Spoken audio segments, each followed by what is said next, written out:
बिस्मिल्लाहिर्रहमानिर्रहीम। अस्सलाम वालेकुम। मेरा नाम है नवीद शेख और आप देख रहे हैं मेरा यूट्यूब चैनल। तहरीके अदम एतमाद हो, लॉन्ग मार्च हो, पीडीएम हो, हुकूमत हो, इस तरह लगता है वो चीज़ें और वो घड़ियाँ अनकरीब हमारे सामने आने वाली हैं जब इस हुकूमत से अपोजिशन जो है छुटकारा हासिल करने के लिए बाकायदा तौर पर एक तहरीक चलाएगी।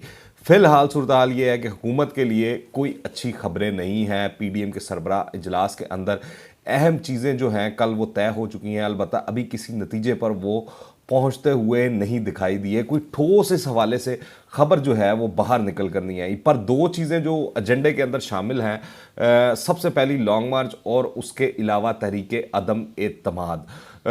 तो ये दोनों जो हैं हुकूमत के लिए दर्द सर हैं और जो भी अपोजिशन इन दोनों ऑप्शंस में से चूज़ करेगी वो उसको कामयाबी मिले या ना मिले, हुकूमत की परेशानियों में अलबत्ता इजाफा जो है वो होता हुआ दिखाई दे रहा है। और इन दोनों में से वो जोन सा भी काम करे। अभी आपको मैं मिसाल दे देता हूँ, बता देता हूँ कि लॉन्ग मार्च की जिस तरह के बातें हो रही हैं, ये बेसिकली दो लॉन्ग मार्च होंगे। एक तो बिलावल भुट्टो जरदारी ने 27 फरवरी को करना है और फिर 23 मार्च को पीडीएम जो है वो तमाम जमातें मिलकर वो अपना लॉन्ग मार्च लेकर इस्लामाबाद पहुंचेंगी। तो ये दोनों जो लॉन्ग मार्च हैं हुकूमत के लिए दर्द सर बने हुए हैं। उसकी वजह यह है कि शेख रशीद के बयानात अभी देख लें जो आ रहे हैं, चीज़ें आ रही हैं, उससे हुकूमती परेशानी में कितना इजाफा हो चुका है, कितनी बढ़ चुकी है, उसका इजहार होता है। फिर एनसीओसी के इजलास के अंदर जो फैसले किए जा रहे हैं, जो चीज़ें सामने आ रही हैं और जिस तेज़ी से पाकिस्तान के अंदर कोरोना यकदम फिर दोबारा से बढ़ना शुरू हो चुका है, वो भी हुकूमती परेशानियों को जाहिर करती है ये मामला तमाम के तमाम। फिर तहरीक अदम एतमाद के हवाले से कल शाहिद खाकान अब्बासी ने तो कह दिया है कि ये हसास मामला है कि जब हमारी तैयारी पूरी होगी तो हम अदम एतमाद की तहरीक पेश करेंगे। उसके अलावा करना भी नहीं बनता है, पर जब भी तरीके अदम एतमाद की ऑप्शन इस्तेमाल की जाती है तो इससे हटकर इसके अंदर ओपोजिशन को कामयाबी हासिल होती है या नाकामी होती है, हुकूमत के लिए मसाइल में ज़रूर इजाफा होगा। क्यों? उसकी वजह यह है कि हुकूमत को एक बार फिर अपने इत्तेहादियों से बातचीत करना पड़ेगी। काफ लीग के भी तरले मारने पड़ेंगे, एमक्यूएम के भी तरले मारने पड़ेंगे और शायद इमरान खान को मजीद झुकना पड़े और उनको शायद मजीद कुछ वजारतें जो हैं दोनों जमातों को देनी पड़े, क्योंकि हुकूमत के साथ रहकर जितनी बदनामी जो ख़ास तौर पर इत्तेहादी जमातों ने कमाई है, अब जाते हुए इत्तेहादी इतना सा भी फ़ायदा ना उठाएं तो ज़्यादती वाली बात है। क्योंकि आप देख लें यही इत्तेहादी पीपल्स पार्टी के दौर में भी रहे हैं, काफ लीग के दौर में भी जो नून लीग है उसके दौर में भी इत्तेहादी जमातें रही हैं ये, और इनकी क्या मौजें होती थी और इन्होंने क्या क्या जो चीज़ें हैं वो हासिल नहीं की। तो तहरीक इंसाफ ने जो कुछ भी इत्तेहादियों को दिया है या जो वादे किए थे या जो चीज़ें तय हुई थी वो उसका मेरे ख्याल से 10% भी नहीं है जो कि पीपल्स पार्टी या नून लीग अपने दौरे हुकूमत में इन दोनों जमातों को नवाजती रही हैं। और फिर हाँ जो चीज़ें सामने आई हैं वो ये हैं कि मौलाना फजलुर रहमान की सदारत के अंदर होने वाले इजलास में लॉन्ग मार्च की तारीख तब्दील ना करने पर इत्तफाक किया गया है, जबकि पीडीएम ने सदारती निज़ाम, स्टेट बैंक तरमीमी बिल और मिनी बजट को मुस्तरद कर दिया और इजलास के अंदर ये भी तय किया गया है मौलाना की जानिब से कि हुकूमत की तब्दीली पर बिल को वापस ले लिया जाएगा। फिर मौलाना फजलुर रहमान और जो साबिक वज़ीर आज़म हैं नवाज शरीफ, उनके दरमियान टेलीफोनिक रबता भी हुआ इससे पहले और उन्होंने तय किया कि हुकूमत से निजात के लिए तहरीक को तेज़ किया जाएगा। नवाज शरीफ ने एक बार फिर इस सिलसिले में यकीन दहानी करवाई कि पीडीएम जो फैसला करेगी नून लीग साथ देगी। अब जो नवाज शरीफ का भी मूड है वो दिखाई देता है कि वो चाहते हैं कि हुकूमत को खुलकर उसके सामने आ जाए, उसको मुकम्मल तौर पर टफ टाइम दिया जाए। आप देखें जिस तरह कल ट्रांसपेरेंसी इंटरनेशनल की रिपोर्ट आई और जिस तरह फिर नून लीग के जो लीडर्स हैं ख़ास तौर पर मरीम नवाज़ और शहबाज शरीफ साहब, उनके जो बयानात आए तो उससे मालूम होता है कि अपोजिशन भी अब तय कर चुकी है कि इस हुकूमत की नाक में दम किए रखना है और इसको एक भी लम्हा चैन का नहीं लेने देना।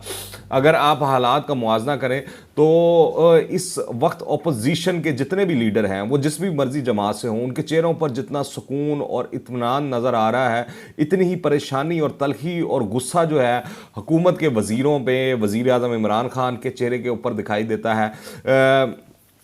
और आप देखें इमरान खान को तो इन तहरीकों से एहतजाजों से तो वो पहले दिन से कहते रहे हैं, उनको कोई ज़्यादा फर्क नहीं पड़ता। वो तो खुद 126 दिन का धरना दिए रखे हैं इस्लामाबाद के अंदर, और हमने देखा है कि हुकूमतों को इन एहतजाजी तहरीकों से, मार्चों से और धरनों से कोई ख़ास फ़र्क नहीं पड़ता। मगर मसला जो इस वक्त सबसे बड़ा अहम और गंभीर इमरान खान के लिए होता जा रहा है कि मकबूलियत बिल्कुल तहरीक इंसाफ की ख़त्म हो चुकी है। पीटीआई जो है उससे अब लोग सवाल भी नहीं करना चाहते। अब लोग ये पूछते हैं कि इनसे हमारी जान कब छूटेगी। और इस तरह लग रहा है कि इमरान खान का बयानिया जो है वो मुकम्मल तौर पर फेल हो चुका है, और इसीलिए इमरान खान हर दूसरे रोज़ अपने मशीरों का और तर्जमानों का इजलास बुलाकर उनको यही कहते हैं कि जाकर अवाम को हमारी कारकर्दगी बताएं। मगर वो क्या कारकर्दगी बताएं जब आपकी कारकर्दगी होगी नहीं। तो अब लोग जो है वो क्लियर है इस मामले पर, वो पीटीआई की बातों पर ध्यान नहीं देना चाहते और ना ही सफाई सुनना चाहते हैं। उल्टा अब वो बस एक ही चीज का जवाब चाहते हैं कि कब तहरीक इंसाफ से हमारी जान छुटेगी।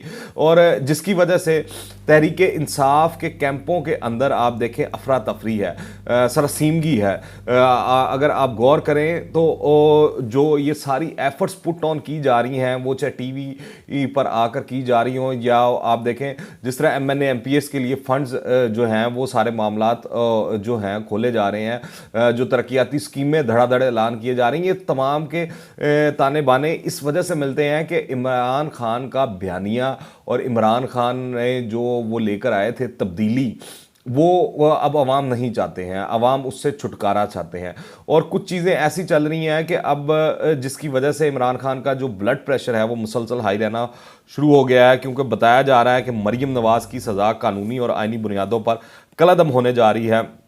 वजह वही पुरानी है कि नैब के पास ठोस सबूत ही नहीं है। अभी 2 रोज़ पहले खुर्शीद शाह को भी इसी सिलसिले के अंदर जो है क्लीन चिट मिल चुकी है। तो अगर ऐसा हो जाता है तो इमरान खान का जितना बयानिया है, जितना नैरेटिव है, वो उसका धड़ान तख्ता हो जाना है, और जो नवाज शरीफ है या नून लीग है वो सुरखरू होकर सामने आ जाएगी। तो उसके बाद इमरान खान के लिए ये क्लियर मैसेज होगा कि उनके दिन जो हैं वो दिन गिने जा चुके हैं। बल्कि ये तो तहरीक इंसाफ के अंदर मौजूद बहुत से लोगों और इत्तेहादियों के लिए भी वाज़ेह सिग्नल होगा कि आपने जो तैयारी करनी है, जहां जाना है, जो बंदोबस्त करना है, अपने मुस्तकबिल का जो भी फैसला करना है वो कर लो।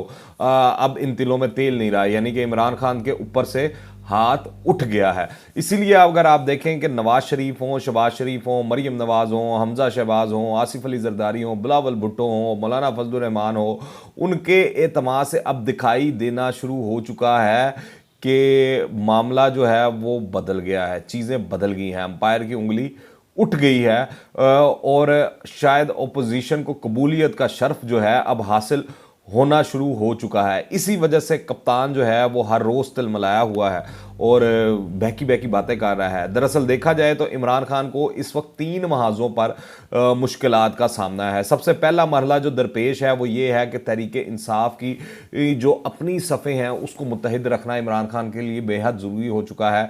तहरीक इंसाफ के अंदर जो टूट फूट है उसको रोकना बड़ा ज़रूरी हो चुका है।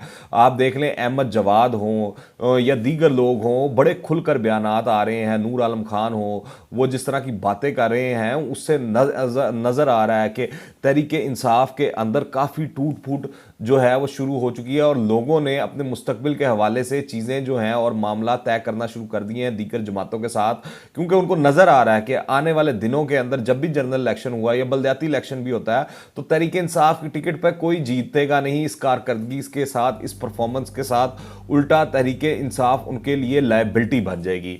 तो इसी वजह से अगर आप देखें उस्मान बुज़दार हों या इमरान खान हो या महमूद खान हो, ये धड़ाधड़ नए नए मनसूबों का इफ्तिताह कर रहे हैं। जो तरक्याती फ़ंड्स हैं उनके लिए अनकरीब जो है मैंने एमपीएस के लिए उनके मुंह खोलने वाले हैं और बड़ा ज़ोर लगाएंगे और सारा कुछ करेंगे।